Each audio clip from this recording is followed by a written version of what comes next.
장례식장 지하 2층. 202호 빈소의 공기는 유난히 무겁고 축축했습니다. 환기구에선 연신 낡은 기계음이 들려왔고 복도 끝방에서 풍겨오는 육개장의 매콤한 냄새가 비릿한 향내와 섞여 구역질을 유발했습니다. 나는 상복 소매 끝에 묻은 먼지를 털어내며 영정사진 속 경운을 바라보았습니다. 그는 평소처럼 옅은 미소를 짓고 있었습니다. 지방시청의 토목과 과장으로 20년을 일하며 단 한 번의 지각도 없이 성실하게 살아온 남자. 내 인생의 유일한 정답이라고 믿었던 남편의 마지막 모습치고는 지나치게 평온했습니다. 상주님, 조문객 오셨습니다. 도우미 아주머니의 낮은 목소리에 나는 기계적으로 일어나 허리를 숙였습니다. 지난 이틀간 수백 번은 반복했을 동작이었습니다. 경운의 동료들, 동네 주민들, 그리고 그가 취미로 나갔던 배드민턴 동호회 회원들까지 모두들 경운 씨처럼 법 없이도 살 사람이 왜 이렇게 빨리 갔느냐며 내 손을 잡고 눈시울을 붉혔습니다. 나는 그들의 동정에 고개를 끄덕이며 속으로 생각했습니다. 그래, 그는 그런 사람이었지.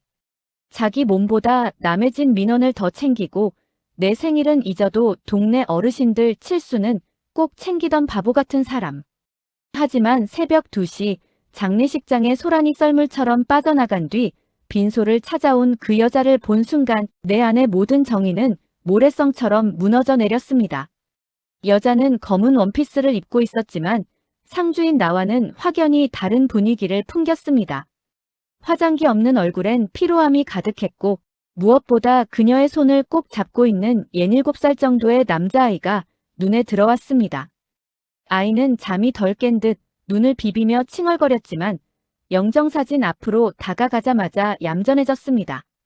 아니, 정확히는 얼어붙었다는 표현이 맞을 겁니다. 지성아, 인사드려. 아빠야.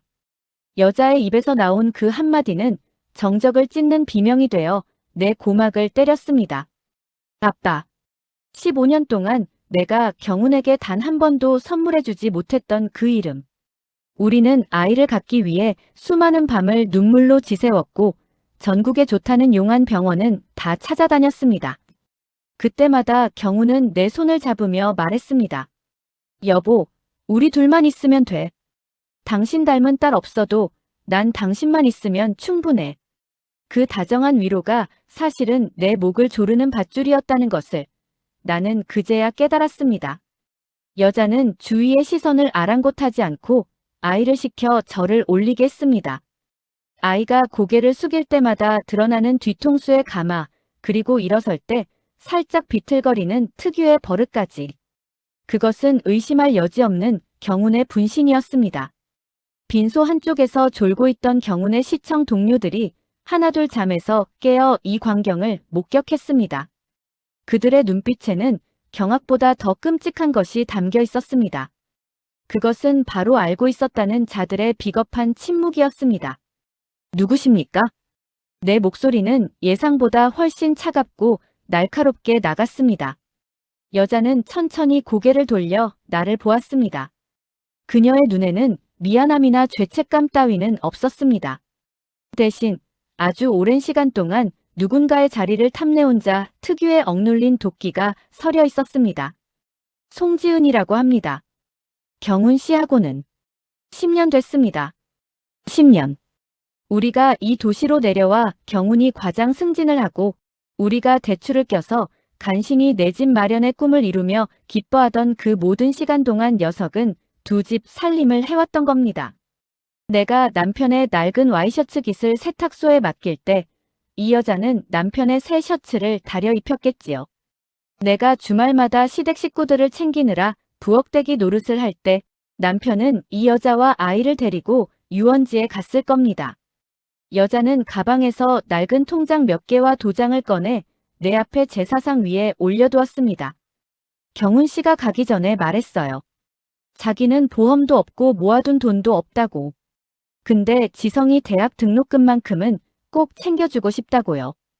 여기 있는 돈, 경운 씨가 제 이름으로 조금씩 모아둔 거예요. 이제 경운 씨가 없으니 형님이 확인해 주셔야 할 것 같아서요. 나는 실소를 터뜨렸습니다. 형님. 녀석의 뻔뻔한 호칭에 구역질이 올라왔습니다. 통장을 펼쳐보니 매달 15일 경운의 월급날마다 정확히 50만 원씩 입금된 흔적이 있었습니다. 우리가 생활비가 모자라 마트 전단지를 뒤지며 10원이라도 싼 계란을 찾던 그날에도 경운은 이 비밀 가족을 위해 성실하게 돈을 빼돌렸던 겁니다. 충격은 거기서 끝이 아니었습니다. 여자가 내민 핸드폰 속에는 내가 본 적 없는 경운의 모습이 가득했습니다. 앞치마를 두르고 고기를 굽는 모습, 아이를 목마 태우고 환하게 웃는 모습, 그리고 여자의 어깨를 감싸 안고 사랑한다고 속삭이는 문자 메시지들까지. 내가 아는 경우는 무뚝뚝하고 표현이 서툰 사람이었는데 이 핸드폰 속의 경우는 세상에서 가장 다정하고 열정적인 사랑꾼이었습니다. 이게 다입니까? 아니면 더 뺏어갈 게 남았나요? 나는 통장을 녀석의 얼굴을 향해 집어던졌습니다. 종이 조각들이 바닥으로 흩어졌지만 여자는 눈 하나 깜빡이지 않았습니다. 뺏어가는 게 아니에요. 돌려받으러 온 거지. 경훈 씨가 그랬거든요. 이 집, 그리고 형님 명의로 된 그 작은 상가. 사실은 자기 퇴직금 미리 땡겨서 산 거라고. 그거 지성이 몫으로 남겨주기로 공증까지 받아놨어요. 공증. 그 단어가 내 심장에 마지막 비수를 꽂았습니다. 경우는 죽기 직전까지 치밀하게 준비했던 겁니다. 내가 홀로 남겨질 미래 따위는 그의 계획에 없었습니다. 그는 오직 이 여자와 아이, 자신의 진짜 핏줄이 살아갈 길만을 닦아두고 떠난 것이었습니다. 나는 영정사진 속 경운을 향해 달려들어 사진을 바닥으로 내동댕이 치고 싶었습니다. 하지만 내 몸은 납덩이처럼 무거워 꼼짝도 할 수 없었습니다. 주변의 수군거림이 파도처럼 밀려왔습니다. 과장님이 그럴 줄 몰랐네. 아이가 저렇게 닮았는데 어떻게 몰랐을까. 아내만 불쌍하게 됐네. 그 동정 섞인 비아냥들이 나를 갈기갈기 찢어발겼습니다. 그때였습니다. 내 핸드폰 진동이 울렸습니다. 모르는 번호였습니다. 나는 홀린 듯 전화를 받았습니다. 신경에 씻으십니까? 여기 XX 법률사무소입니다. 고 이경훈 씨께서 남기신 유언 집행 관련해서 긴급히 드릴 말씀이 있습니다. 나는 전화를 끊지 않은 채 앞에 서 있는 여자를 뚫어지게 쳐다봤습니다. 여자의 눈에 미세한 불안함이 스쳤습니다. 남편이 남긴 건 빚과 배신뿐만이 아닐지도 모른다는 직감이 뇌리를 스쳤습니다. 15년의 세월을 쓰레기통에 처박은 그 남자가 과연 이 여자에게는 온전한 진실만을 말했을까요? 나는 바닥에 떨어진 통장을 짓밟으며 천천히 일어났습니다. 이제 장례식은 끝났습니다. 아니, 이제부터가 진짜 장례의 시작이었습니다. 경운을 묻어버리는 것이 아니라 그가 남긴 이 추악한 연극의 무대를 통째로 불살라버릴 복수의 시작 말입니다. 나는 여자의 귀에 대고 아주 낮고 서늘하게 속삭였습니다. 지성이가 아빠를 닮아서 참 다행이네. 그래야 나중에 내가 이 아이를 볼 때마다 내가 저지른 짓이 얼마나 끔찍한지 평생 기억할 테니까. 여자의 얼굴이 순식간에 흑빛으로 변했습니다. 나는 빈소를 빠져나와 빗줄기가 쏟아지는 장례식장 주차장으로 향했습니다. 이제 내 손엔 남편의 유골함 대신 녀석들의 목을 조를 차가운 진실의 열쇠가 들려 있었습니다. 복수는 뜨겁게 하는 것이 아니라 얼음처럼 차갑고 정교하게 집행하는 것임을 나는 그 빗속에서 깨달았습니다. 장례식장을 빠져나온 차 안은 지독하게 고요했습니다. 조수석에 놓인 남편의 유골함 대신 법률사무소에서 넘겨받은 두꺼운 서류 뭉치가 그 자리를 차지하고 있었습니다.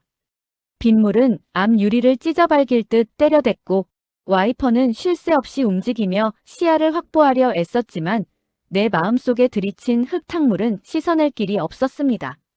15년. 그 긴 시간 동안 내가 사랑했던 경우는 도대체 어디로 간 것일까?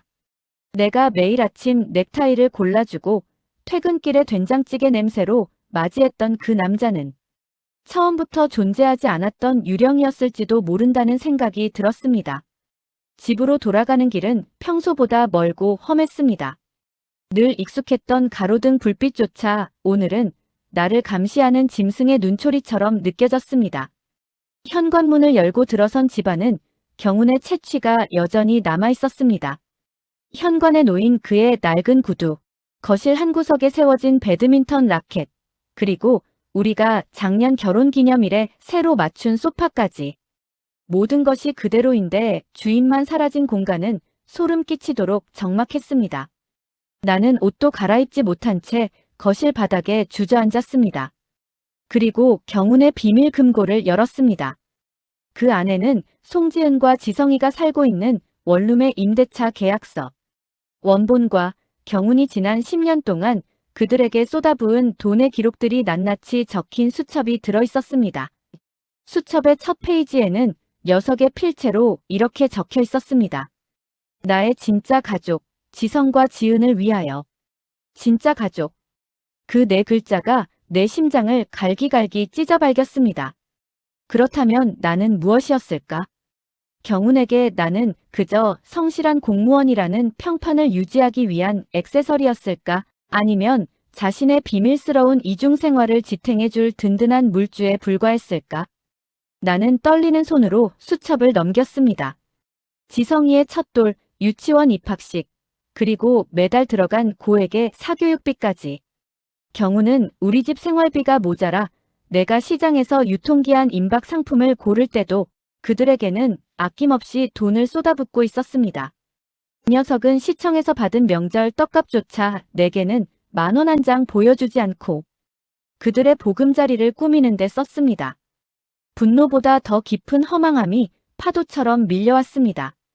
다음 날 아침, 나는 법률사무소의 변호사를 다시 만났습니다. 변호사는 경운이 남긴 부채의 규모가 내 예상보다 훨씬 크다고 말했습니다. 사모님, 이경운 씨가 제2금융권에서 받은 대출만 3억이 넘습니다. 게다가 지인들에게 개인적으로 빌린 돈까지 합치면 5억 원에 달해요. 문제는 이 모든 돈의 사용처가 송지은 씨 명의의 아파트를 사고 그쪽 생활비를 대는 데 쓰였다는 점입니다. 변호사의 말에 나는 헛웃음이 나왔습니다. 경우는 죽는 순간까지도 나를 빚더미에 앉히고 그 여자에게는 안락한 보금자리를 남겨주려 했던 것입니다. 하지만 녀석은 결정적인 실수를 하나 했습니다. 바로 그 모든 부동산의 명의를 송지은으로 해두면서 대출의 연대 보증인을 본인으로 설정했다는 사실입니다. 방법이 있습니까? 내 질문에 변호사는 서류 한 장을 내밀었습니다. 이경운 씨가 사망하면서 발생한 상속 채무는 법정 상속인인 사모님과 친자로 등록된 지성군에게 승계됩니다. 하지만 송지은 씨가 공증받았다는 그 서류에는 치명적인 약점이 있습니다. 경운 씨가 그 서류를 작성할 당시 사모님의 인감을 도용했다는 증거를 우리가 이미 확보했거든요. 이건 사문서 위조에 해당하며 위조된 서류를 바탕으로 한 증여는 무효입니다. 나는 변호사의 말을 들으며 차가운 미소를 지었습니다. 경우는 자신의 치밀함을 과신한 나머지 내가 녀석의 책상, 깊숙한 곳에 넣어둔 도장 사용 내역서를 매일같이 기록하고 있었다는 사실을 몰랐던 모양입니다. 나는 곧장 송지은이 살고 있는 원룸으로 향했습니다. 경운이 녀석을 위해 마련해 주었다는 그 안식처는 우리 집보다 훨씬 밝고 따뜻해 보였습니다. 초인종을 누르자 잠시 후 문이 열렸습니다. 이 녀석은 어제 장례식장에서의 당당했던 기세는 어디 갔는지 헝클어진 머리에 퉁퉁 부은 눈으로 나를 바라보았습니다. 형님, 여기까지 어쩐 일이세요? 이 녀석의 가식적인 호칭에 나는 대답 대신 녀석을 밀치고 안으로 들어갔습니다. 집안 곳곳에는 경운과 녀석, 그리고 아이가 함께 찍은 사진들이 장식되어 있었습니다. 그것은 마치 내가 절대로 들어갈 수 없는 견고한 성처럼 보였습니다. 나는 식탁 위에 변호사에게 받은 채무 반환 청구 소송 소장과 인감 도용 고소장을 던져두었습니다. 이 녀석의 눈동자가 서류의 제목을 읽는 순간 사시나무 떨듯 떨리기 시작했습니다. 이게 다 뭐예요? 경운 씨가 다 해결해 주기로 했는데. 이 집도 지성이 대학 자금도 다 약속받았단 말이에요.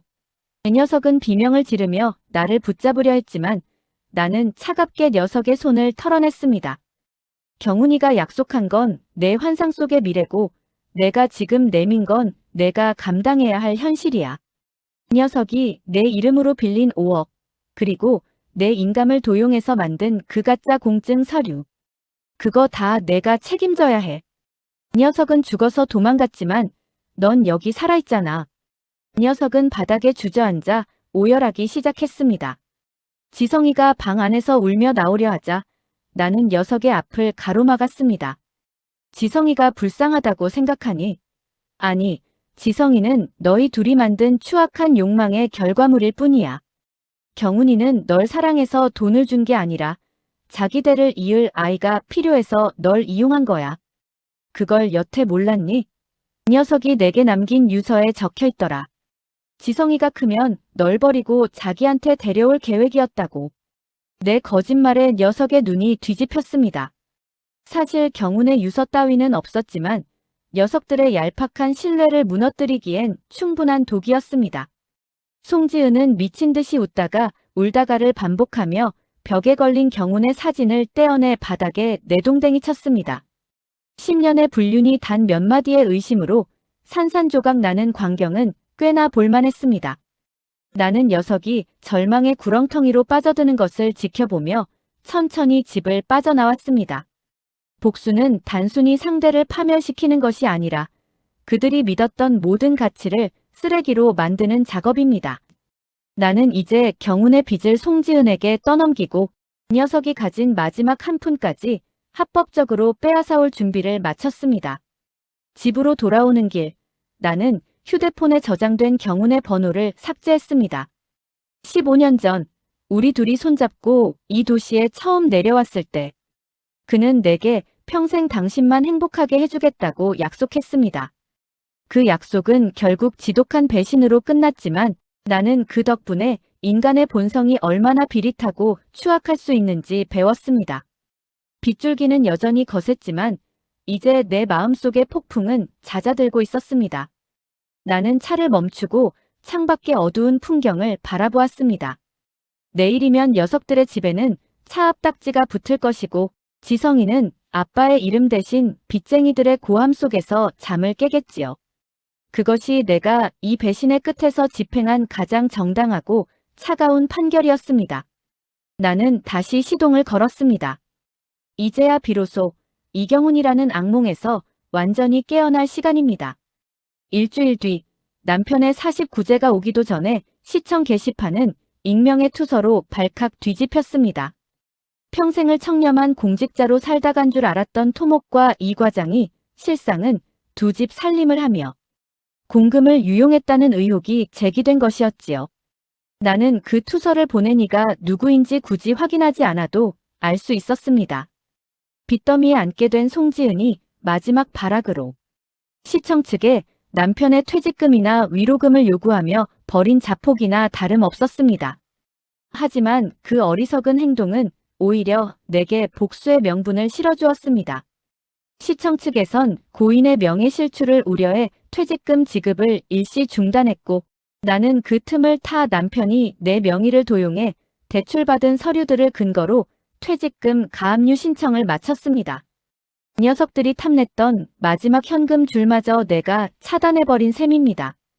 남편의 서재를 정리하며 나는 그가 남긴 낡은 일기장을 한 권 더 발견했습니다. 그 안에는 지성이를 위해 모아둔 적금 통장의 비밀번호와 함께 희에게는 미안하지만 내 핏줄을 외면할 수 없다는 비겁한 변명이 적혀 있었습니다. 15년을 함께하며 내가 그에게 주었던 헌신과 사랑은 그저 미안함이라는 단어. 한마디로 퉁칠 수 있는 가벼운 것이었을까요? 나는 그 일기장을 벽로에 던져 넣었습니다. 종이가 타들어가며 내는 매캐한 연기가 거실을 가득 채웠지만 나는 창문을 열지 않았습니다. 그 지독한 냄새가 차라리 남편의 비릿한 채취보다 낫게 느껴졌습니다. 불길 속에서 타들어가는 그의 필체를 보며 나는 그와 함께했던 모든 기억을 하나씩 지워나갔습니다. 송지은은 매일같이 내 사무실 앞으로 찾아와 소란을 피웠습니다. 한때는 세상을 다 가진 듯 기세등등하던 그녀였지만 이제는 화장기 없는 얼굴에 초췌한 모습으로 내 바짓가랑이를 붙잡으며 울부짖었습니다. 형님, 제발 살려주세요. 지성이가 길거리에 나앉게 생겼어요. 경훈 씨가 남긴 빚 때문에 독촉 전화가 하루에도 수십 통씩 와요. 그녀의 절규는 사무실 건물을 지나가는 사람들의 이목을 끌었지만 나는 눈 하나 깜빡하지 않았습니다. 오히려 차를 한 잔 마시는 여유를 부리며 그녀를 내려다보았습니다. 10년 동안 남편의 등 뒤에서 나를 비웃었을 그녀의 시간을 생각하면 이 정도의 굴욕은 시작에 불과했습니다. 지성이가 불쌍하다면 내가 가진 그 아파트를 팔아서 빚을 갚아. 그 집도 결국 내 돈으로 산 거니까. 내 말에 송지은은 소리를 질렀습니다. 그건 경훈 씨가 우리 지성이한테 준 유일한 유산이에요. 그걸 어떻게 팔아요? 그녀는 여전히 환상 속에 살고 있었습니다. 남편이 그녀에게 준 것은 사랑이 아니라 독이 든 성배였다는 사실을 그녀는 인정하고 싶지 않은 모양이었습니다. 나는 그녀의 앞에 지성이가 물려받아야 할 상세 채무 내역서를 던져주었습니다. 원금보다 이자가 더 빠르게 불어나는 제2금융권의 지독한 빚들이 녀석들의 숨통을 조이고 있었습니다. 이제 그녀가 선택할 수 있는 건 그 집을 내놓고 파산 신청을 하거나 평생을 빚쟁이들에게 쫓기며 사는 것뿐이었습니다. 나는 이 지역에서 꽤 오랜 시간 부동산 중개업을 하며 쌓아온 인맥을 동원했습니다. 송지은이 살고 있는 집 주변의 부동산들에 연락해 그 집이 소송 중인 매물임을 알렸고 금매로 나와도 절대로 거래되지 않도록 손을 썼습니다. 그녀가 집을 팔아 도망칠 퇴로까지 완벽하게 차단한 것이지요. 이 녀석은 이제 그 낡은 원룸 안에서 남편이 남긴 빚의 무게에 짓눌려 서서히 말라 죽어갈 것입니다. 지성이는 아빠의 이름이 적힌 압류 딱지를 보며 자라날 것이고 그것이 바로 남편이 자신의 핏줄에게 남긴 진정한 유산이 될 터였습니다. 어느 날 저녁 나는 남편의 유품 중 마지막으로 남겨두었던 그의 결혼 반지를 들고 그가 자주 가던 낚시터로 향했습니다. 그는 주말마다 낚시를 간다며 그곳에서 송지은과 밀회를 즐겼었지요. 어둠이 내려앉은 저수지의 물은 깊고 검었습니다. 나는 그 차가운 물속으로 반지를 던져버렸습니다. 물결이 일렁이다 인해 다시 고요해지는 모습을 보며 나는 비로소 15년의 긴 악몽에서 완전히 깨어났음을 느꼈습니다. 남편은 죽어서도 나를 올가매려 했지만 나는 그의 비겁함을 이용해 오히려 녀석들의 삶을 파괴했습니다. 이것은 잔인한 복수가 아니라 훼손된 내 삶에 대한 정당한 보상이었습니다. 집으로 돌아오는 길, 시청 앞 전광판에는 청렴한 공직 사회라는 문구가 번쩍이고 있었습니다. 그 화려한 불빛 아래서 경훈의 동료들은 여전히 그를 추억하거나 혹은 욕하며 하루를 살아가겠지요. 나는 차창을 내리고 차가운 밤 공기를 들이마셨습니다. 내일이면 송지은의 집에는 법원에서 보낸 강제 집행 예고장이 도착할 것입니다. 그녀가 그토록 지키고 싶어 했던 가족이라는 이름의 성이 무너지는 소리가 여기까지 들리는 듯 했습니다. 나는 이제 더 이상 울지 않았습니다. 슬픔은 분노가 되었고 분노는 다시 차가운 이성이 되어 내 삶의 새로운 지도가 되었습니다. 빈 거실에 홀로 앉아 나는 새로 산 화분을 하나 놓았습니다.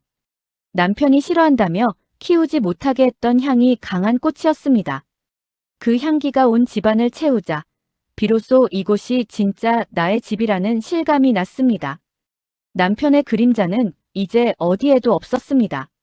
나는 노트북을 켜고 다음 주에 예정된 새로운 토지 거래 서류를 검토하기 시작했습니다. 15년 동안 그를 위해 쏟았던 그 엄청난 에너지와 정성을 이제 오롯이 나 자신을 위해 쓸 것입니다. 녀석들이 탐냈던 그 모든 자산은 이제 내 손 안에서 더 크게 불어날 것이고 그것이 내가 세상에 보여줄 가장 우아한 승리였습니다. 밤은 깊었지만 내 눈은 그 어느 때보다 맑게 빛나고 있었습니다. 길거리에 나앉은 송지은이 선택할 수 있는 곳은 그리 많지 않았습니다. 아이의 손을 잡고 그녀가 기어들어간 곳은 기차역 근처의 낡은 여인숙이었습니다. 눅눅한 벽지에서는 곰팡이 냄새가 진동했고 복도에서는 정체를 알 수 없는 사내들의 거친 욕설이 들려왔습니다. 한때 남편이 보여준 가짜 천국에 살던 그녀에게 이곳은 지옥보다 더한 굴욕이었을 겁니다. 나는 차 안에서 그녀가 아이를 데리고 그 건물 안으로 사라지는 것을 묵묵히 지켜보았습니다. 내 손에는 그녀가 마지막으로 희망을 걸었을 남편의 숨겨진 비자금 계좌 추적 결과서가 들려 있었습니다. 남편은 치밀했습니다. 그가 송지은에게 준 것은 당장 쓸 수 있는 현금이 아니라 언제든 회수 가능한 부동산과 빚으로 얽힌 담보 대출뿐이었습니다. 그 녀석은 죽는 순간까지도 자신의 자산을 온전히 남의 손에 넘길 생각이 없었던 것입니다. 나는 다음 날 남편이 재직했던 시청 토목과를 다시 방문했습니다.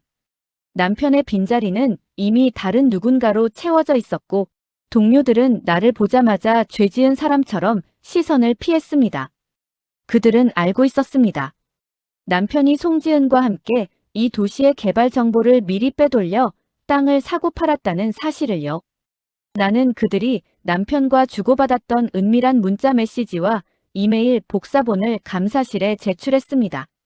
이 녀석이 그토록 지키고 싶어 했던 청렴한 공직자라는 명예는 이제 갈기갈기 찢겨 오욕의 역사로 남게 될 것입니다. 감사가 시작되면 송지은 역시 참고인 조사를 피할 수 없을 것이고 그녀가 가진 마지막 자존심인 남편과의 순애보는 추악한 공범의 기록으로 변질될 터였습니다. 송지은은 여인숙 방 안에서 며칠째 나오지 못했습니다. 빚쟁이들이 그곳까지 찾아와 문을 두드려댔고 아이는 배가 고프다며 울어댔습니다. 그녀는 결국 나에게 전화를 걸어왔습니다. 수화기 너머로 들리는 그녀의 목소리는 이미 삶의 의지를 놓아버린 사람처럼 갈라져 있었습니다. 형님, 제발. 지성이만이라도 살려주세요. 제가 잘못했어요. 경훈 씨가 시키는 대로만 하면 다 잘 될 줄 알았어요. 그녀의 고백은 비겁했습니다. 모든 잘못을 죽은 자에게 돌리며 자신은 그저 피해자인 척하려는 그 가증스러움에 나는 다시 한번 실소를 터뜨렸습니다. 10년 동안 내 가정을 파괴하고 내 남편의 품에서 나를 비웃던 그녀가 이제 와서 모성애를 방패 삼아 용서를 구하는 꼴이 우스웠습니다. 나는 그녀를 기차역 앞 한산한 카페로 불러냈습니다. 며칠 만에 마주한 그녀는 몰라보게 수척해져 있었습니다. 아이는 옆자리에서 엎드린 채 잠이 들어 있었고 그녀의 손은 여전히 불안하게 떨리고 있었습니다. 나는 그녀 앞에 남편이 작성했던 지성이에 대한 친권 포기 및 입양 동의서 초안을 내밀었습니다. 남편은 송지은에게 집을 사주는 대가로 아이가 일정 나이가 되면 그녀에게서 떼어내 나에게 맡길 계획을 세우고 있었습니다. 이 녀석에게 송지은은 그저 아이를 낳아줄 대리모 그 이상도 이하도 아니었던 것입니다. 경훈이가 너를 어떻게 생각했는지 이제 똑똑히 알겠니? 송지은은 서류를 읽으며 짐승처럼 울부짖었습니다. 자신이 평생을 바친 사랑이 사실은 철저하게 계산된 거래였다는 사실을 그녀는 감당하기 힘든 모양이었습니다. 경훈 씨가 나한테 어떻게 이럴 수 있어? 나는 내 청춘을 다 바쳤는데 지성이를 어떻게 언니한테 주려고 그래? 그녀의 비명에 카페 안의 사람들이 쳐다봤지만 나는 아랑곳하지 않고 차를 한 모금 마셨습니다. 아직도 정신 못 차렸구나. 경훈이는 널 사랑한 게 아니라 자기 핏줄을 보존할 도구가 필요했던 거야. 그리고 넌 그 도구 역할을 아주 충실히 잘 해냈고. 나는 가방에서 또 다른 서류를 꺼냈습니다. 그것은 송지은의 아버지가 과거에 남편에게 빌렸던 거액의 차용증이었습니다. 남편은 송지은의 집안 사정을 약점 잡아 그녀를 자신의 곁에 묶어두었던 것입니다. 송지은은 자신이 남편을 선택했다고 믿었겠지만 사실 그녀는 남편이 쳐놓은 거미줄에 걸린 나비에 불과했습니다. 10년의 분류는 지독한 가스라이팅과 협박의 결과물이었고 그녀는 그 지옥을 천국이라 착각하며 살아왔던 겁니다. 나는 울고 있는 그녀를 남겨둔 채 자리에서 일어났습니다. 이제 그녀에게 남은 건 아무것도 없었습니다. 남편에 대한 배신감, 거액의 빚, 그리고 자신의 아이조차 지킬 수 없는 무능력함 뿐이었습니다. 나는 그녀가 스스로 무너져 내리는 것을 지켜보는 것으로 내 몫의 복수를 마쳤습니다. 남편의 49제가 다가오고 있었습니다. 나는 그날 녀석의 무덤 앞에서 녀석이 가장 아꼈던 모든 것이 어떻게 파괴되었는지 하나하나 읊어줄 생각이었습니다. 녀석이 저승에서라도 자신의 치밀함이 어떻게 자신을 파멸시켰는지 똑똑히 알게 하기 위해서 말입니다. 창밖으로 어둠이 짙게 깔리고 있었습니다. 나는 차에 올라타 조용히 시동을 걸었습니다. 송지은과 지성이는 이제 내 인생에서 지워져야 할 얼룩에 불과했습니다. 나는 이제 남편의 퇴직금과 위자료, 그리고 그가 숨겨두었던 마지막 자산들을 회수하기 위한 법적 절차를 밟기 위해 핸들을 돌렸습니다. 밤 공기는 차가웠지만 내 마음속의 열기는 그 어느 때보다 뜨겁게 타오르고 있었습니다. 복수는 차갑게 식혀 먹는 요리라지만 나는 그 과정을 하나하나 즐기며 녀석들이 흘리는 피눈물을 감상할 준비가 되어 있었습니다. 이제 이 지독한 연극의 막을 내릴 마지막 무대만이 남았습니다. 남편의 49제가 열리는 날 아침, 세상은 눈이 시릴 정도로 푸르렀습니다. 15년 동안 내가 알던 이경훈이라는 남자의 마지막 흔적을 지우기에 더없이 좋은 날씨였습니다. 나는 정갈한 검은 원피스를 차려입고 남편의 유골함이 안치된 납골당으로 향했습니다. 가방 안에는 어제 날짜로 확정된 판결문과 송지은의 집에서 회수한 남편의 마지막 비밀 장부가 들어있었습니다. 녀석은 죽어서까지 명예를 지키고 싶어 했겠지만 나는 그가 쌓아온 그 가짜 성벽을 오늘 비로소 완전히 무너뜨릴 생각이었습니다. 납골당 입구에는 송지은이 먼저 와 있었습니다. 며칠 사이에 뼈만 남은 듯 수척해진 그녀는 지성이의 손을 잡고 넋이 나간 사람처럼 서 있었습니다. 여인숙에서 쫓겨나 갈 곳을 잃은 그녀의 눈엔 이제 도끼조차 남아있지 않았습니다. 오직 생존에 대한 비굴한 공포만이 녀석의 눈동자를 채우고 있었습니다. 지성이는 아빠의 사진 앞에서 울다 지쳐 엄마의 치맛자락을 붙잡고 졸고 있었습니다. 10년의 불륜이 남긴 마지막 풍경치고는 지나치게 비참하고 초라했습니다. 나는 그녀를 지나쳐 남편의 안치단 앞으로 다가갔습니다. 차가운 유리 너머로 웃고 있는 경훈의 얼굴은 여전히 평온했습니다. 나는 그 유리를 손끝으로 천천히 훑으며 속삭였습니다. 경훈 씨, 당신이 그렇게 지키고 싶어 했던 지성이랑 송지은 씨 왔네. 근데 당신이 한 가지 계산 못한 게 있어. 당신이 송지은 씨를 방패막이로 삼아 숨겨둔 그 비리 자금들, 내가 전부 시청 감사실이랑 검찰에 넘겼어. 당신이 죽어서도 그녀를 보호하려고 쳐둔 그 빚의 그물들이 이제는 그녀를 감옥으로 보내는 밧줄이 될 거야. 내 말이 끝나기도 전에 뒤에서 송지은이 비명을 지르며 달려들었습니다. 하지만 그녀는 내 몸에 손도 대지 못한 채 바닥으로 고꾸라졌습니다. 형님, 제발, 제발 그것만은 하지 마세요. 저 감옥 가면 우리 지성이는 어떡해요? 경훈 씨가 시킨 대로만 한 것뿐이에요. 저는 아무것도 몰랐단 말이에요. 녀석은 내 구두를 붙잡고 오열했습니다. 하지만 나는 그녀를 내려다보며 차갑게 미소 지었습니다. 아무것도 몰랐다고? 아니, 넌 알고 있었어. 경훈이가 주는 그 돈이 어디서 나오는지, 그 돈으로 누리는 사치가 누구의 눈물인지 너는 똑똑히 알고 있었어. 다만 모른 척하고 싶었겠지. 그게 내 가짜 천국을 유지하는 유일한 방법이었을 테니까. 경훈이가 널 사랑해서 그 비자금 계좌들을 내 명의로 만든 줄 알아? 아니야. 녀석은 걸리면 너한테 다 뒤집어 씌우려고 널 이용한 거야. 너는 사랑을 했다고 믿었겠지만 사실 넌 경훈이의 범죄를 대신 짊어질 대속물이었을 뿐이야. 나는 녀석의 손을 뿌리치고 가방에서 남편의 일기장 복사본 한 장을 꺼내 녀석의 얼굴 앞에 던졌습니다. 그곳엔 남편이 사고 일주일 전 적어놓은 잔인한 기록이 담겨 있었습니다. 지은이는 머리가 나빠서 내가 시키는 대로 인감도 도장도 다 내주었다. 나중에 문제가 생기면 모든 것은 그녀가 독단적으로 벌인 일이라 하면 그만이다. 지성이만 내 곁으로 데려오면 된다. 송지은은 그 문장을 읽고 또 읽더니 이내 정신이 나간 사람처럼 웃기 시작했습니다. 10년을 바쳐 사랑한 남자가 자신을 철저하게 버릴 패로 생각했다는 진실은 그녀가 감당할 수 있는 한계를 넘어선 것이었습니다. 이 녀석의 웃음소리가 고요한 납골당 안에 기괴하게 울려 퍼졌습니다.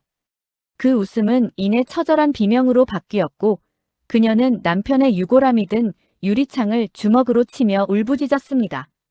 나쁜 놈. 이경훈. 이 죽일 놈. 내가 어떻게 너한테 다 줬는데. 우리 지성이를 내가 어떻게 이용해. 그녀의 비명에 지성이가 놀라 울음을 터뜨렸지만 송지은은 이제 아이를 돌볼 정신조차 없어 보였습니다.